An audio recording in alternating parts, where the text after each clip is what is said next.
میں کہتا ہوں ایک آدم کی یعنی پرتم منو کی اولاد ہے اور دشمنی اور نفرت میں لے جانا چاہتے ہیں. وہ ایک باپ کی اولاد نہیں مانتے اور غلط ہے غلط ہے غلط ہے. ہم سب ایک ہی باپ کی اولاد ہیں. ملک کی سب سے بڑی سپریم کورٹ عدالت ہے. وہ عدالت اپنے فیصلے میں کیا کہتی ہے کہ بابر نے اپنی جگہ مسجد بنائی ہے، مندر توڑ کر مسجد نہیں بنی. جب یہ کہہ دیا گیا کہ مسجد اپنی جگہ بنی ہے، مندر کو توڑ کر مسجد نہیں بنی. دوسرا فیصلہ کیا ہے کہ جنہوں نے اندر گھس کر مورتیاں رکھی ہیں وہ مجرم ہیں، انہوں نے غلط کیا. مسئلہ ختم ہو گیا.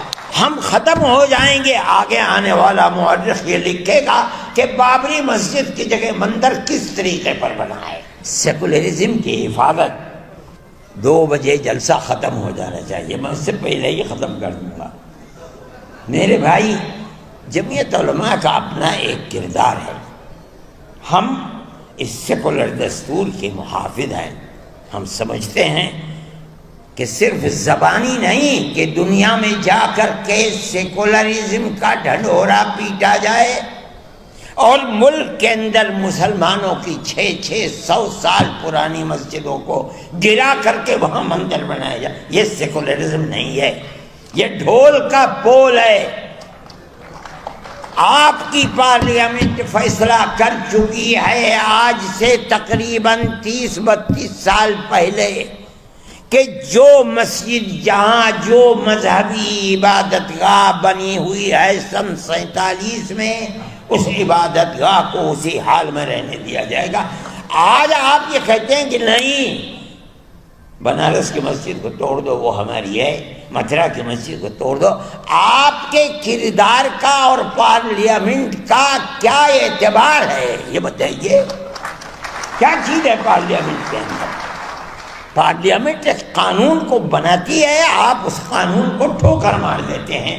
آپ جو قانون آج بنا رہے ہیں کل کو دوسرا اسے ٹھوکر مار دے گا. یہ تو آپ نے ایک ریت اور رواج کر دیا، ہمیں کوئی غرض نہیں ہے اور حکومت خاموش بیٹھی ہوئی ہے. میرے بھائی، جمعیت علماء حکومت کا لحاظ کرتی ہے. جن کو حکومت ہے، ہمارے ملک کے عوام نے ان کو بیٹھالا ہے. ہمارے ملک کی اکثریت نے دستور کے مطابق ان کو ووٹ دیا ہے. ہم نے ووٹ دے کر کے انہیں بیٹھالا ہے.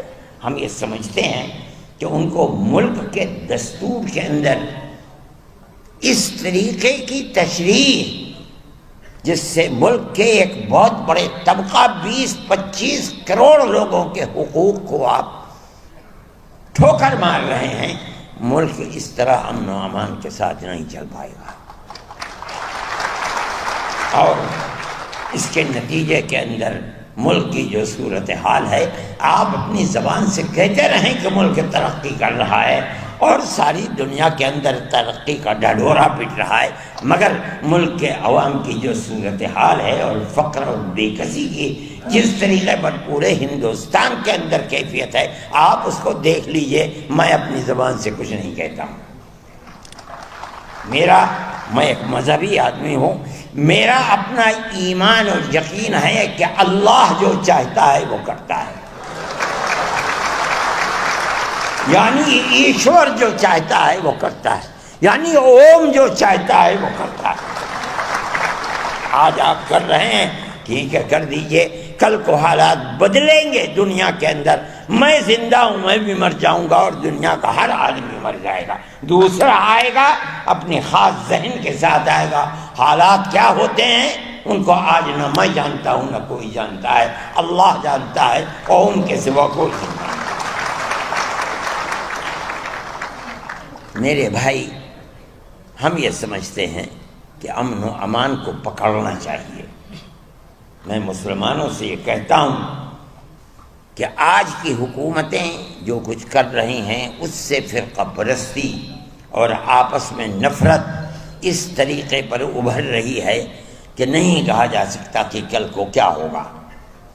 میں جمعیت علماء کے ہر ورکر سے یہ بات کہتا ہوں کہ آپس میں پیار و محبت کو پیدا کرو. اس کا یہ مطلب نہیں ہے کہ مسلمان سے پیار نہیں. اس ملک کے ہر رہنے والے سے محبت کرو، اپنے دکھ میں سکھ میں انہیں شریک کرو، ان کے دکھ اور سکھ کے اندر تم شریک ہو۔ ان کے یہاں شادی بیاہ ہے، وہ تم کو نہیں بلاتے، جاؤ اور مبارکبادی دے کر چلے آؤ۔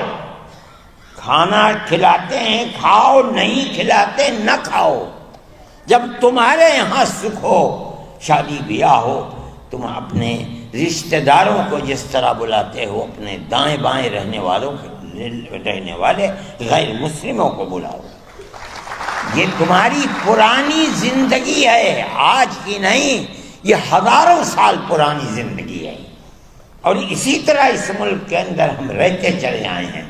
دنیا کے کسی ملک کے اندر مسلمان اور غیر مسلم کو اس طرح جیسے اس ملک میں رہتے ہیں نہیں رہنے دیتے۔ دیکھو گے گاؤں گاؤں کے اندر رہتے ہیں، اگر ان سے پوچھو کہ مسلمان کب سے آباد ہے، نہ مسلمان جانتا ہے کہ اس کی تاریخ کیا ہے، نہ ہندو جانتا ہے کہ اس کی تاریخ کیا ہے۔ اس پیار و محبت کے اندر شریک تھے، لیکن آج کی سیاست یہ پیار و محبت کی سیاست نہیں ہے۔ میں یہ سمجھتا ہوں کہ یہ بڑی تباہی کے آثار ہیں۔ آپ کو جمعیت علماء کے ورکر ہونے کی حیثیت سے آپ کو اس سلسلے میں قدم بڑھانا چاہیے۔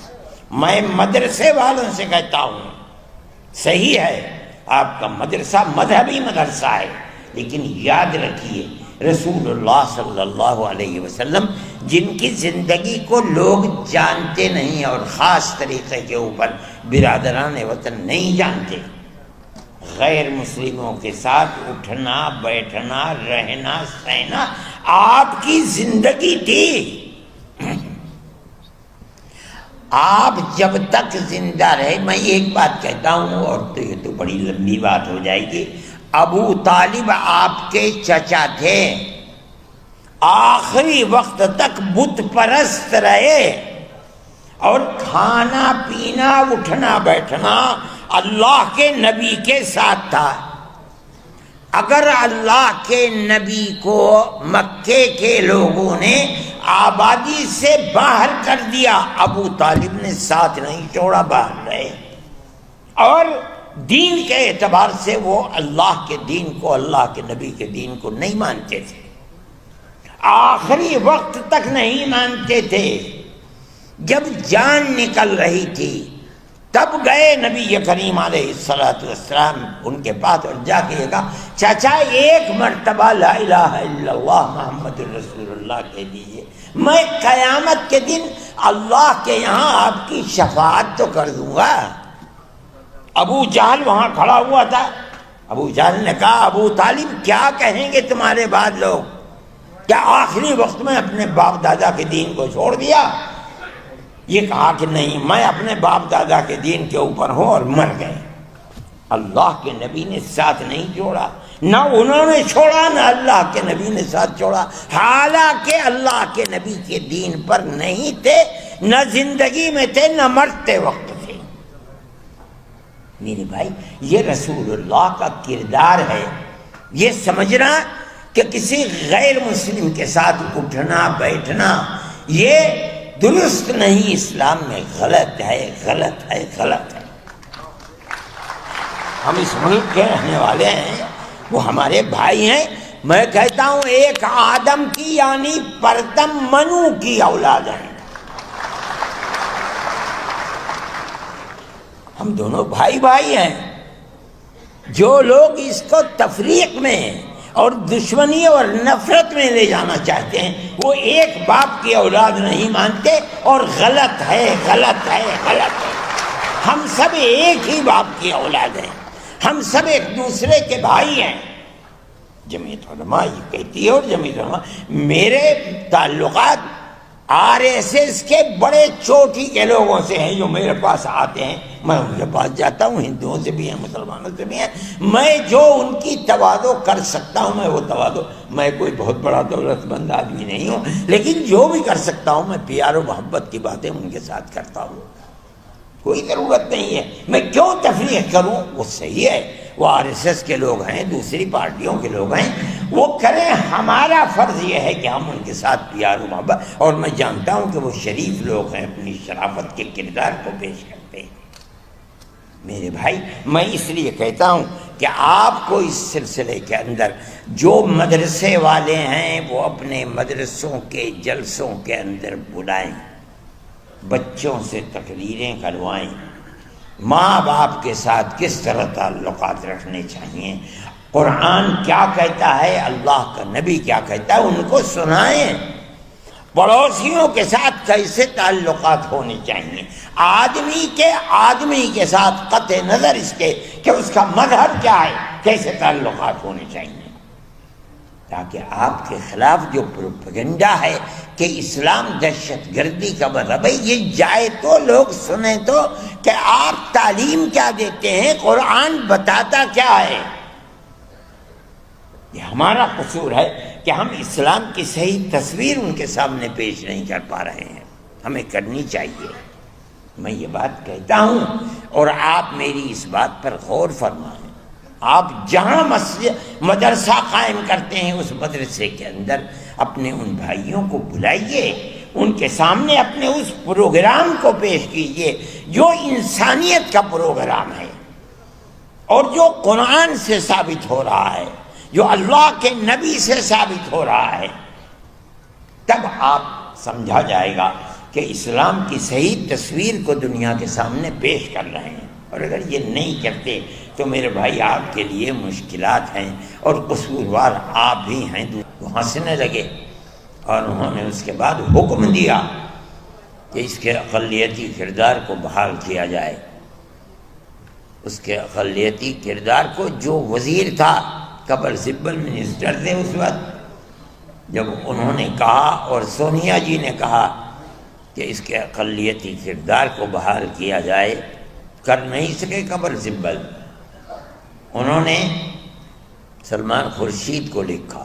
سلمان خورشید کے نے مجھے پتہ چلا رمضان میں کہ سلمان خورشید کو انہوں نے کہا، میں نے ان کو ٹیلی فون کیا، میں نے کہا کیا سلمان خورشید صاحب، کپل سبل جی جو منسٹر ہیں، وزیر تعلیم ہیں، کیا انہوں نے آپ کو لکھا ہے؟ کہا کہ ہاں مجھے لکھا ہے، میں اس کا جواب دوں گا.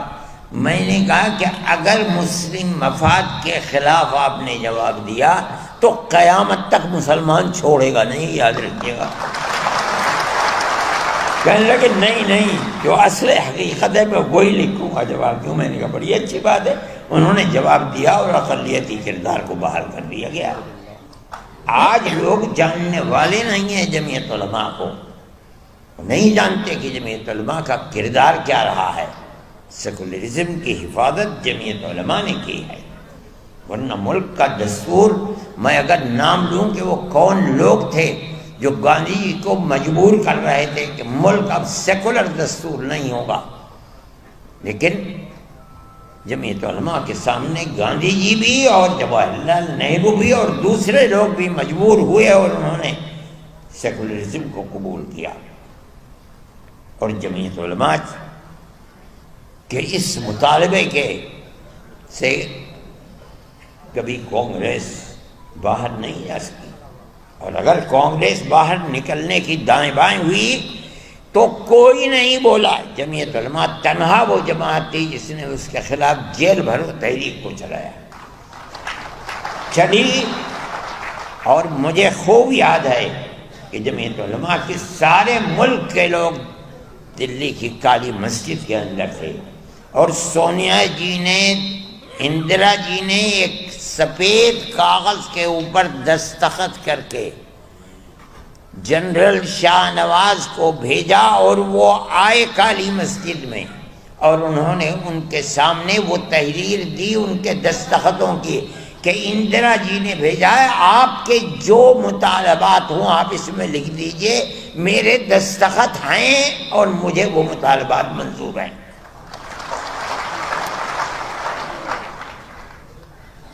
اس تحریک کو ان کے اس وعدے کے اوپر ختم کر دیا گیا. یہ دوسری تحریک تھی جو چلی تھی. یہ جمعیت علماء کا تعلق تھا. آج لوگ جانتے بھی نہیں کہ جمعیت علماء نے کیا کیا ہے.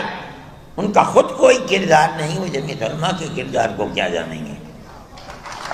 میرے بھائی آج اس سیکولرزم کو ختم کرنے کی بات کی جا رہی ہے۔ میں یہ سمجھتا ہوں کہ اس ملک کو بربادی کی طرف لے کر کے چل رہے ہیں۔ وہ اگر یہ سمجھتے ہیں کہ سیکولرزم صرف ان کے دو کھٹکتے ہیں، ان کو سب سے پہلے مسلمان اور دوسرے درجے کے اندر عیسائیت۔ ہم جس سیکولرزم کو لے کر چلتے ہیں، ہم یہ کہتے ہیں کہ تنہا مسلمان نہیں، ہر اقلیت، چاہے وہ عیسائیت ہو، چاہے ملک کے اندر براہ نام یہودیت ہو یا کوئی بھی اقلیت ہے، جب ملک آزادی کے وقت اس کا دستور سیکولر دستور ہے، وہ سیکولر دستور رہے گا۔ اور اگر آپ اس سیکولر دستور کو ختم کر کے یہ چاہیں گے کہ ملک کو سلامتی کے ساتھ لے کر چلیں، ملک سلامتی کے ساتھ نہیں چل پائے گا۔ یہ 25-30 کروڑ کی مسلم اور عیسائی اقلیت کے ہوتے ہوئے آپ یہ چاہتے ہیں کہ ملک کے اندر امن برقرار رہے گا اور ان کو زندگی کا حق نہیں دیا جائے گا، دستور میں ان کا کوئی مقام نہیں ہوگا؟ نہیں ہو سکتا۔ آج آپ کے ہاتھ میں طاقت ہے، آپ یہ سمجھتے ہیں کہ جس مسجد کو چاہیں آپ لے لیں، جس طرح چاہے لے لیں۔ آپ نے جس مسجد کو لیا ہے وہاں بھی ٹھوکر کھائی ہے۔ ہم جانتے ہیں جمعیت علماء نے اس کے کیس کو لڑا ہے۔ جس دن سے مسئلہ چل رہا ہے سن 51-52 سے، اس وقت سے لے کر آج تک اس کے کیس کو جمعیت علماء لڑتی رہی ہے۔ ہم نے کتنے کروڑ روپیہ اس کے اوپر لوور کورٹ، ہائی کورٹ اور سپریم کورٹ کے اندر خرچ کر دیا۔ ہمارا کوئی پیسہ نہیں تھا، قوم نے دیا، ہم نے اس کو خرچ کیا اور ہم برابر لڑتے رہے۔ مسئلہ کیا تھا لڑائی کا؟ مسئلہ آپ سمجھیے، ہم لڑنے والے ہیں، ہم جانتے ہیں۔ مسئلہ یہ تھا کہ جس جگہ بابری مسجد بنی ہے وہ مسجد کی اپنی جگہ ہے یا یہ رام جنم بھومی ہے، یہاں رام کا مندر تھا، بابر نے اس مندر کو توڑ کر یہاں مسجد بنائی ہے۔ مسئلہ یہ تھا، اسی مسئلے کے اوپر لڑائی ہم لڑ رہے تھے۔ آپ کو یاد ہوگا کہ آثار قدیمہ نے اس کی کھدائی کروائی تاکہ مندر کے باقیات نیچے سے نکلتے ہیں، نہیں نکلتے، باقیات نہیں نکلے، کوئی پتھر نہیں نکلا، کوئی ستون نہیں نکلا، اور آثار قدیمہ نے اس کے اندر کامیابی حاصل نہیں کی۔ اب آپ دیکھیے، ملک کی سب سے بڑی سپریم کورٹ عدالت ہے، وہ عدالت اپنے فیصلے میں کیا کہتی ہے؟ اس فیصلے میں عدالت نے کہا ہے کہ مسجد اپنی جگہ ہے، کسی مندر کو گرا کر مسجد نہیں بنائی گئی۔ ختم ہو گیا۔